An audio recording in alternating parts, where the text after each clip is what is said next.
Bienvenue dans ce dernier webinaire de la journée Apprentissage Now, journée organisée par Loco Atlas en partenariat avec les clusters de la région Nouvelle-Aquitaine. Ici, nous sommes en Poitou-Charentes ou ex-Poitou-Charentes avec le réseau SPN, le réseau des professionnels du numérique.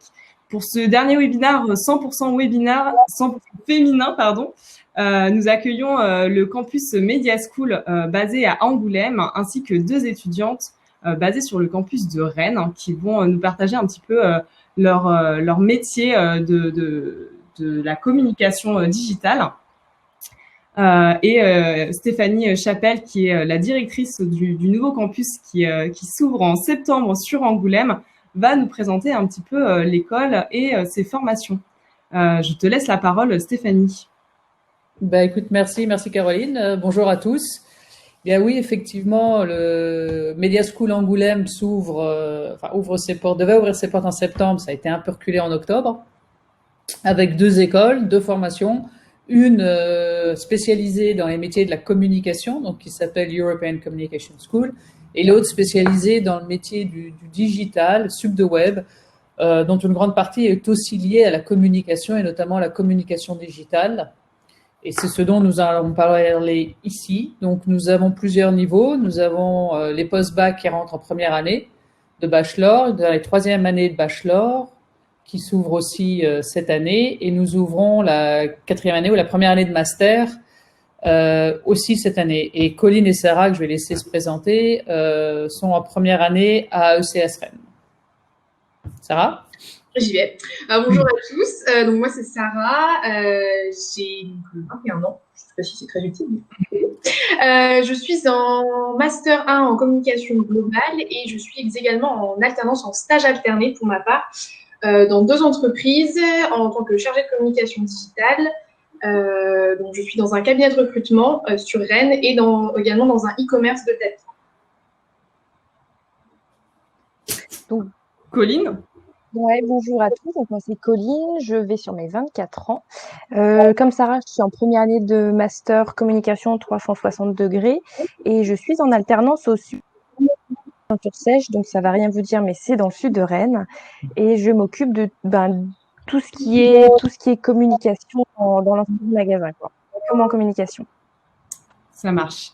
Merci pour ce petit tour de table. Juste pour rappeler à nos participants qu'ils n'hésitent pas à poser leurs questions dans l'onglet questions ou dans le chat. On se fera un plaisir d'y répondre.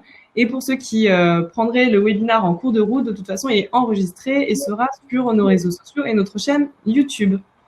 On va rentrer tout de suite dans le vif du sujet. Les filles, pouvez-vous nous parler un petit peu de votre métier et des missions que vous êtes amenées à pratiquer au quotidien?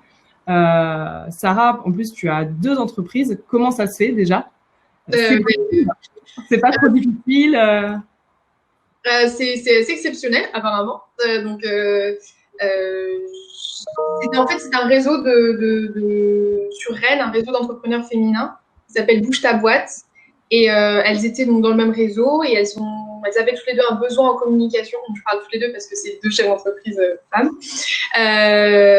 Donc, elles avaient toutes les deux un besoin, mais elles n'étaient pas sûres. C'était la première année qu'elles prenaient en communication. Donc, elles n'étaient pas sûres de pouvoir donner la matière tout le temps, en permanence. Donc, elles ont décidé de le faire en alterné, une alternance alternée. Et donc, je suis une semaine sur deux chez l'une, chez l'autre. Je suis un peu en garde alternée. Chacune d'elles. Et donc moi, je suis chargée surtout des réseaux sociaux et des blogs. Je fais tout ce qu'il y a à faire en général dans les structures puisque je suis seule. Mais c'est vrai que je m'occupe principalement des réseaux sociaux et des images sur Internet des différentes entreprises. Donc tes missions, ça consiste à créer du contenu, le mettre en forme, il y a un petit peu de graphisme peut-être, tu fais l'ensemble?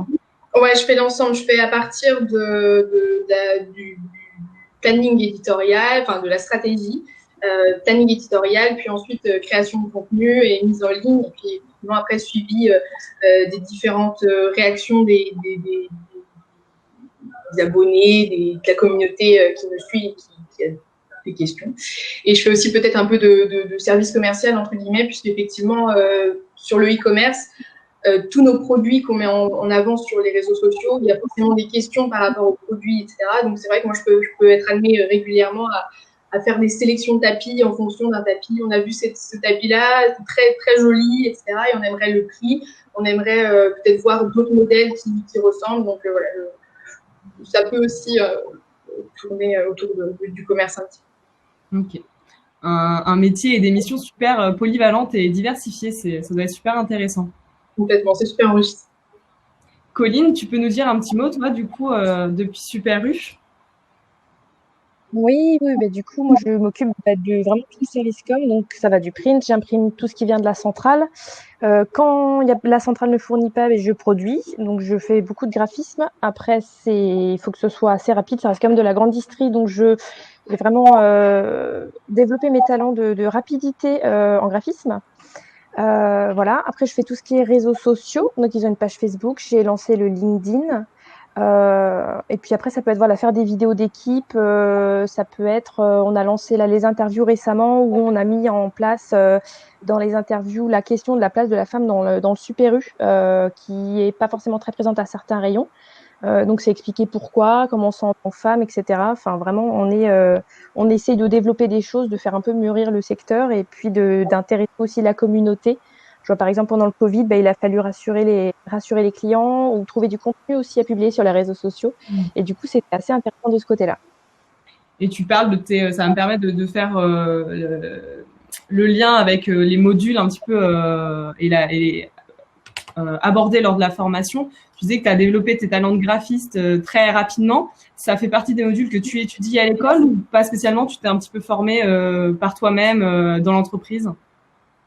En fait, moi, j'ai fait un cursus communication. Donc, j'ai fait la PAO dès mes premières années et c'est quelque chose qui m'a absolument plu directement dès que j'ai été essayée. Donc, du coup, je suis tombée dedans et je m'entraîne tout le temps. Bon, du coup, un peu moins cette année parce que j'ai un peu que j'ai chez le truc quand je sors. Mais sinon, ouais, je me suis il y a eu les cours, je me suis formée toute seule. Et non, là, cette année, c'est vraiment, au-delà de la formation, c'est aller le plus rapidement possible, quoi. Créer une affiche en 10 minutes, c'est devenu, je peux le faire, quoi. Voilà. Bravo, parce que ça doit pas être une mission. Oui, là, ça défie un peu toutes les lois que j'avais connues jusqu'à présent, ouais. Ouais, j'imagine. Et puis, en effet, avec le contexte sanitaire actuel, il a fallu s'adapter super vite. Je pense que c'est aussi des beaux challenges dans vos métiers à toutes les deux. Stéphanie, peut-être nous dire un petit peu comment se décompose la formation, les modules qui sont étudiés. C'est des étudiants, des intervenants extérieurs, des titulaires. Tout à fait. Alors, chez Media School, et c'est partout, dans tous les campus, c'est la même chose. Tous nos intervenants sont des professionnels. Pourquoi? Parce qu'ils savent ce que utilise le secteur, ce que veut le secteur. Ça permet aussi aux étudiants de commencer leur carnet d'adresses et de se professionnaliser tout au cours de leur cursus. Les étudiants vont se professionnaliser. Ce sont vraiment, même dès la première année, ce sont des professionnels en devenir. Dès la 3e année, 4e et 5e année, ils peuvent le faire en alternance ou en stage alterné et on les encourage. Donc vraiment, nous, je vais parler de la formation un petit peu après, mais nous, notre but, c'est de former les jeunes, et les moins jeunes d'ailleurs aussi, certes, mais qu'ils soient, une fois leur diplôme en poche, qu'ils puissent trouver un boulot dans le secteur dans lequel ils ont étudié. C'est vraiment notre but premier. Et comment on le fait? Donc, j'ai parlé des intervenants et aussi on a des blocs de formation, de connaissances. On a des substracts, donc des connaissances qui va être étudiées pendant les 5 ans, qui sont la base, je dirais, comme l'expression française, l'anglais, la veille d'actualité, la culture du domaine dans lequel ils étudient, digital ou communication. Et puis, il y a les compétences, le savoir-faire, stratégie de communication, les médias, la communication digitale, le e-marketing, le référencement. Pour SubDeWeb, il y a le développement web, comment utiliser un CMS et comment le faire, comment réussir à faire une stratégie de communication ou à répondre à un brief d'un client. Donc, des choses très, très pratiques. Notre pédagogie, c'est vraiment apprendre en le faisant. Donc, il y a de la théorie, mais la théorie appliquée, et le plus souvent, je pense que Sarah et Colline peuvent y contribuer, enfin confirmer, c'est vraiment, vous faites, vous allez faire des erreurs, comme en PAO, on a effectivement des cours de création, de PAO, de conception publicitaire. Et vous allez vous planter, vous allez faire des erreurs, mais c'est comme ça qu'on apprend, c'est comme ça qu'on avance. Il y a aussi un bloc qui est compétences et savoir-être. C'est très important pour nous de développer ou de consolider le savoir-être et l'attitude de nos étudiants. Ça veut dire quoi? Ça veut dire leur apporter effectivement un coaching professionnel, être à leur côté quand ils font leur recherche d'alternance, de stage ou même d'emploi plus tard, mais aussi leur apprendre à parler en public, que ce soit en petit public ou devant un grand public, que ce soit en anglais ou en français. On leur apprend à mieux se connaître soi-même, on leur donne les outils. J'ai donné des cours de gamestorming et d'intelligence collective pour leur donner des outils afin qu'ils puissent trouver leurs propres solutions. Ce qui fonctionne pour eux, ce qui ne fonctionnerait peut-être pas pour un autre secteur, une autre entreprise, mais pour eux et pour cette entreprise et cette équipe, ça va fonctionner. Donc, au bout du compte, au bout de leur diplôme, quand ils ont leur diplôme, notre but, c'est vraiment qu'ils soient des professionnels compétents, ça, il n'y a pas de souci, mais qu'en plus, je dirais qu'ils aient cette curiosité, cette agilité de voir un peu un obstacle ou une épreuve et de se dire mince, je ne sais pas quoi faire, donc de se dire bon ok, de toute façon je sais qu'il y a des épreuves et des obstacles à traverser, je vais trouver le moyen de le passer, donc être acteur, voire pro-acteur de leur vie professionnelle. C'est tout avantage pour les entreprises parce qu'ils sont des forces ils contribuent dès les premières semaines de leur alternance, par exemple, ils contribuent vraiment à l'équipe en étant force de proposition, en étant motivés et évidemment talentueux. Vous confirmez ça, les filles, vos premiers jours dans l'entreprise, comment ça s'est passé un petit peu on vous a donné tout de suite des missions, on vous a mis dans le grand bain. Comment ça s'est passé, votre intégration? Je te laisse commencer, Colline. Oui, il n'y a pas de souci. Pour moi, c'était un peu mis dans le grand bain. Je suis arrivée, on m'a présenté comment ça fonctionnait. Et puis c'était parti, quoi. Dès le premier jour, j'ai commencé à produire. Et puis après, j'ai mis des choses en place petit à petit. Voilà. Ouais, moi, c'est pareil. Du coup, j'ai eu deux intégrations, entre guillemets, dans les deux structures, mais c'était assez similaire. C'est-à-dire qu'il y a eu d'abord une approche plutôt veille, découvre, revois ce qu'on a fait depuis le début, etc., pour voir ce que tu peux mettre à ta place aussi. Et puis, oui, après, effectivement, c'est allé très vite. On a besoin de ça pour faire ça, etc. Mais c'est ça qui est bien aussi, c'est qu'on apprend à réagir vite et à produire vite. Ouais, vous avez de vraies responsabilités. Vous êtes vraiment comme un salarié de l'entreprise et vous avez des réelles missions super stratégiques pour l'entreprise. C'est ça. Et je dirais que l'un des avantages ou vraiment de la communication, qu'elle soit digitale ou non, c'est que on en a partout besoin. C'est chronophage à faire pour les entreprises.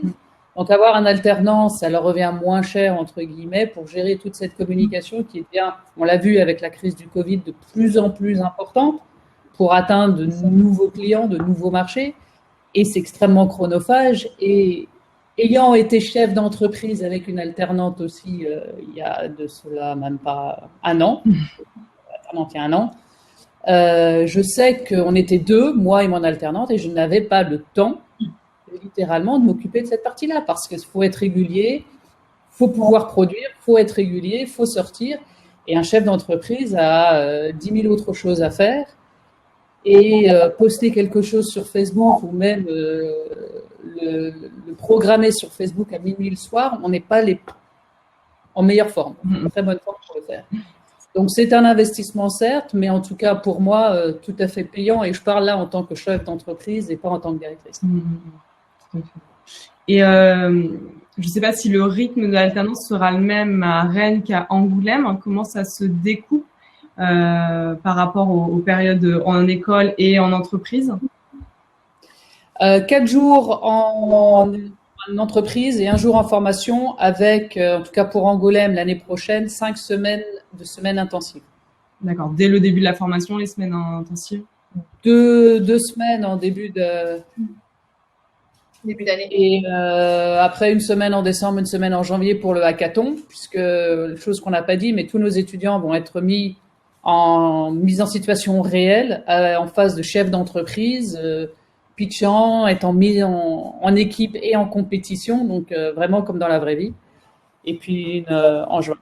D'ailleurs, vous avez l'équipe 20, je sais plus comment on dit, mais qui ont gagné le Media School Challenge. Hein. Bravo les filles. Au niveau national. Oui. Je tiens à le préciser. C'était quoi votre projet pour la petite anecdote? Je vous laisse parler. Ok, bon, je vais me lancer. En gros, on a eu le brief de Audrey Pulvar. Donc, pour ceux qui connaissent pas ou qui sont trop jeunes, c'est une présentatrice télé.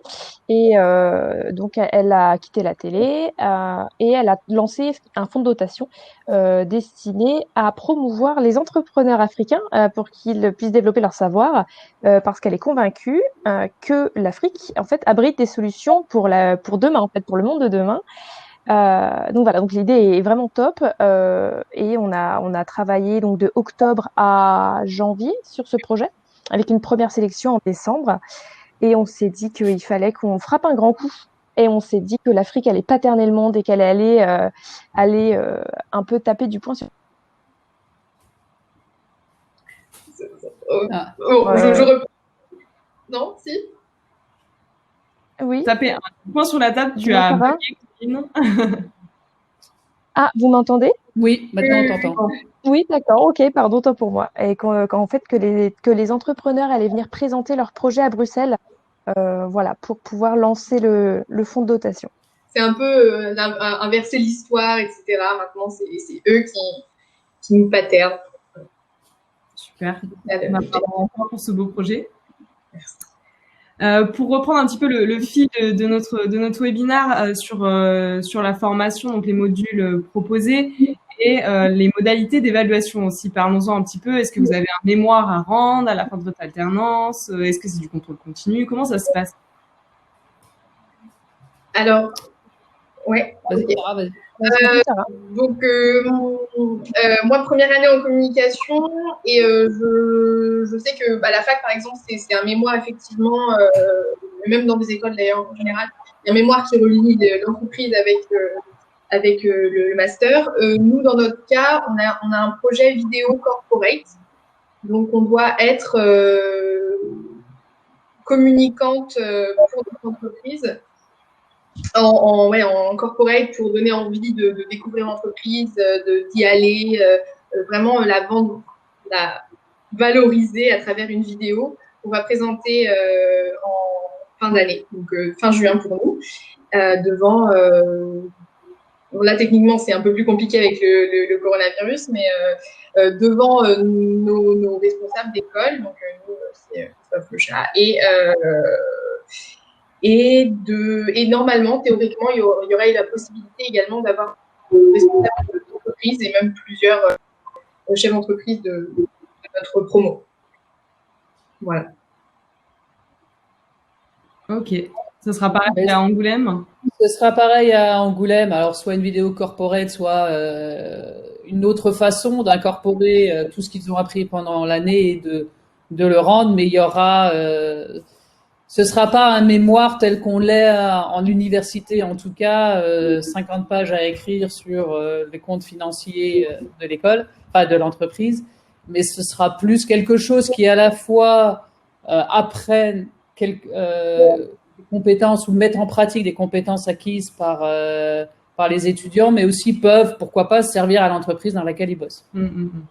Okay. Est-ce que tu as d'autres exemples? On voit bien avec les filles déjà 3 entreprises très très différentes les unes des autres. Est-ce que peut-être pour le territoire charentais ou même Poitou-Charentais, je ne sais pas si ça se dit d'ailleurs, des idées d'entreprises qui recrutent, même si là, finalement, comme tu l'as dit, la communication aujourd'hui, ça touche tous les secteurs et les entreprises de toute taille. Écoutez, oui, pour l'instant, on a aussi bien une agence événementielle que le département de la Charente, que le Grand Angoulême qui recrute un communicant, Naval Group. qui recherche aussi. Donc ça, c'est pour les plus grosses structures. Mais il y a un de nos alternants qui est en discussion avec un vendeur de pièces détachées de voitures. Il y en a un autre qui est avec des startups. Ça, c'est vraiment un très global. Hein. Il y en a une qui à l'heure actuelle, mais elle peut pas rester, mais qui à l'heure actuelle travaille qui fait de la communication digitale et qui travaille pour un hôpital à Poitiers. Donc, comme je dis, tous les secteurs en ont besoin. Le souci parfois, c'est qu'ils ne savent pas qu'ils en ont besoin. Tout à fait. Donc, moi, ce que je suggère à tous mes alternants ou les étudiants qui veulent leur alternance, c'est d'oser, être audacieux, de voir des entreprises, de pousser la porte. Il n'y a pas que les agences de com. Pousser la porte d'une boulangerie, pousser la porte, je sais pas, d'un magasin de chaussures ou de chaussons qui aurait peut-être besoin de se mettre à e-commerce et de leur proposer un projet. Et que ça vienne de... Pardon. Et comment tu pourrais rassurer les entreprises ou convaincre les entreprises qui n'ont pas conscience de ce besoin de communication de recruter un alternant parce que peut-être qu'on ne se sent pas en tant que chef d'entreprise, je sais pas, moi j'ai un magasin de chaussons justement, je me sens pas forcément d'encadrer un alternant ou une alternante dans mon magasin. Comment ça se passe, le suivi, la relation avec l'école? Parce que je pense qu'il y a pas mal d'entreprises qui ont un petit peu peur de ça. La relation, quand on prend un alternant, effectivement, on va rencontrer le chef d'entreprise, discuter, les rassurer. Effectivement, il y aura un mentor ou un maître d'apprentissage en fonction du contrat d'alternance qui est nommé dans l'entreprise, mais ça peut être le gérant qui donne les lignes directrices, un peu comme Sarah, les lignes directrices de la communication. Nous, on suit... De toute façon, on fait des suivis avec l'entreprise, on fait des suivis avec l'alternant. Et puis, je dirais aussi aux entreprises que vous avez la chance, si vous prenez un de nos alternants, là, je fais un peu du placement de produits, entre guillemets, du placement d'alternants, mais vous avez la chance d'avoir accès de façon indirecte à tous nos intervenants, qui sont des professionnels, et aussi à tous les autres alternants, parce qu'ils discutent entre eux, ils se posent des questions, ils disent « j'ai un problème, je ne sais pas comment ». Ils ont la ressource pour trouver la solution. Si elle n'est pas en interne, elle est en externe, sans je dirais sans dire des données confidentielles, mais ça permet d'avoir, grâce à une personne, d'avoir accès quand même à une somme de connaissances assez importante, entre guillemets, pour le prix d'un alternant. Moi, encore une fois, en tant que chef d'entreprise, c'était un coût, c'était un investissement, et là, c'était en contrat de pro. Mais c'était un investissement que j'ai fait parce que je savais que j'en avais besoin pour développer mon activité, pour développer mon chiffre d'affaires, même si c'est de façon indirecte et même si ça prend du temps. C'est pas parce que vous allez prendre un alternant que dans 2 mois, votre chiffre d'affaires va doubler. Non, ça prend du temps, surtout dans la communication digitale. Mais au moins, ça met les bases pour que ça se développe, pour que votre site web soit référencé en première page de Google, pour qu'il y ait Facebook, vous passiez de 50 followers à 250, 300, 500, en fonction de votre objectif. Et c'est pour ça que quand vous voulez vous faire ce que j'appelle la transition de communication digitale, quand vous voulez vous y lancer, quand vous voulez recommencer à travailler dans le digital ou à continuer à y travailler, et les startups le savent, la communication est primordiale. C'est clair. Et si je peux me permettre de rajouter un petit truc en complément, je vais peut-être plus m'adresser aux TPE, PME, mais je veux dire, même s'il y a une appréhension, entre guillemets, de devoir encadrer un alternant en communication, je veux dire, moi, je suis totalement une toute petite structure avec seulement ma responsable, et vraiment, même si elle a que des idées qui peuvent, c'est vraiment un échange. Elle peut lancer des idées et moi, je peux vraiment les transformer pour qu'elles deviennent un outil de communication durable et qui fonctionne. Et je trouve que, même s'il n'y a pas forcément les compétences en communication de base, tout le monde fait un peu de communication en ayant des idées et en ayant des projets. Et avoir quelqu'un en alternance peut vraiment être très utile parce qu'en plus, effectivement, il y a des échanges à l'école qui sont juste essentiels. Moi, je sais que j'ai eu déjà besoin de mes camarades cette année. ensuite les mettre en place dans l'entreprise. Et je pense que c'est aussi très valorisant d'avoir cet échange et de mettre en place une idée à travers cet alternance. Puis une autre idée reçue qu'on a souvent, moi je pense à mes entreprises adhérentes, c'est que des fois j'ai pas assez de matière à donner à un alternant s'il est là 2 semaines par mois ou 1 semaine sur 2, etc. Alors déjà, c'est faux parce on trouve toujours beaucoup de choses à faire, des projets plus longs, on se rend pas compte, mais le community management, ça prend beaucoup de temps. C'est un métier, je pense qu'on n'imagine pas tout le travail qu'il y a derrière. Et puis l'exemple de Sarah, c'est que si vraiment, en effet, vous avez pas assez de matière à donner, vous pouvez vous répartir avec 2 entreprises. C'est possible. Et ça, on vous le répète, mais c'est vraiment... En stage alterné, en alternance, c'est plus difficile. Un contrat d'alternance, ça c'est un stage. Et je rajouterais que ne vous inquiétez pas non plus, s'il n'y a pas suffisamment de matériel, nos étudiants sont suffisamment, je dirais, indépendants et autonomes pour la plupart, pour ils seront force de proposition. On dirait, est-ce que vous avez pensé à aller sur LinkedIn? Est-ce que votre ligne éditoriale n'est pas cohérente? Laissez-moi remettre. Il y a toujours des évolutions possibles et des choses à creuser. Ce n'est pas quelqu'un qui va juste, entre guillemets, prendre des ordres et exécuter, mais c'est aussi des personnes qu'on forme à être force de proposition, à être créatifs, et donc à pouvoir faire avancer le bateau, entre guillemets, sous les ordres du capitaine, mais avec le capitaine. Ça, c'est une référence rénoise. Sur les atouts de la formation, on l'a un petit peu développé tout au long du webinar et les atouts de l'alternance. Peut-être un petit mot sur le campus Media School aussi, les locaux, le parc, voilà, c'est aussi des atouts. On est dans une école très très sympa. Tout à fait. On est alors à Angoulême, on sera dans le quartier de L'Houmeau. Sarah et Colline ont vu les locaux, où ça va être. Alors pour ceux qui connaissent Angoulême, c'est les anciennes imprimeries angoumoisines qui sont transformées et les travaux ont repris. Et on aura 500 mètres carrés dans les anciens chais de Cognac qui donnent sur 6000 mètres carrés de parc privatif. Et de l'autre côté, donc il y a 900 mètres carrés au total de bâtiments et dans les 400 autres mètres carrés, il y aura des entreprises innovantes et d'autres structures. Donc ce sera quand même un lieu vivant. Et dynamique. Donc, on a hâte que ce soit fini. Et c'est aussi très bien placé.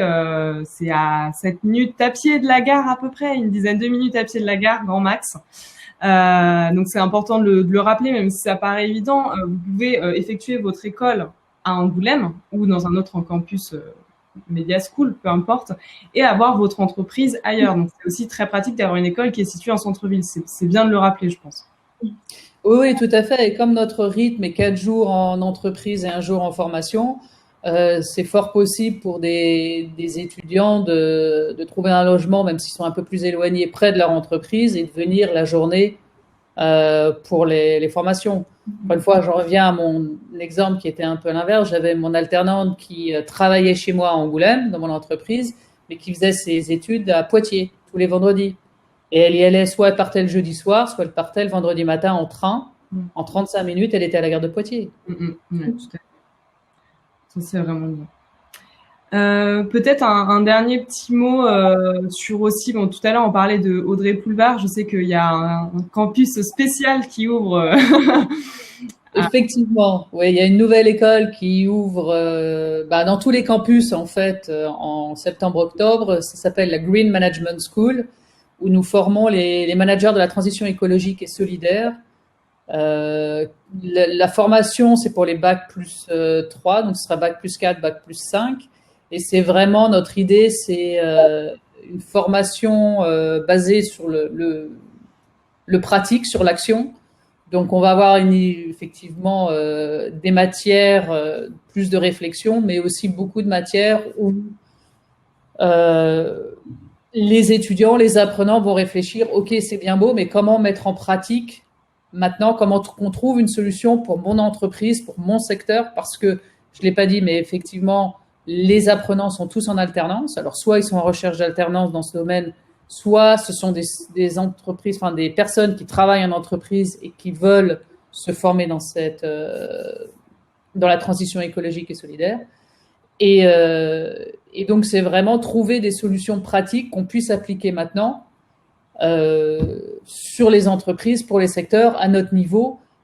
Mais ces solutions qu'ils trouvent en faisant du brainstorming, etc., c'est des solutions aussi auxquelles ils vont. C'est pour ça que c'est la partie de réflexion l'idéal. C'est dire, OK, ça marcherait maintenant, mais quel impact ça va avoir sur notre environnement dans 5-10 ans? Parce que s'il y a une chose qu'on a appris, c'est que les solutions qu'on trouve ont certaines tendances à revenir vers nous d'une façon indirecte et à empirer les choses. Donc voilà, c'est une école cofondée par Audrey Pulvar, effectivement, et on en est très fiers et très contents. Et il y a un webinaire ce soir dessus, si ça intéresse le monde.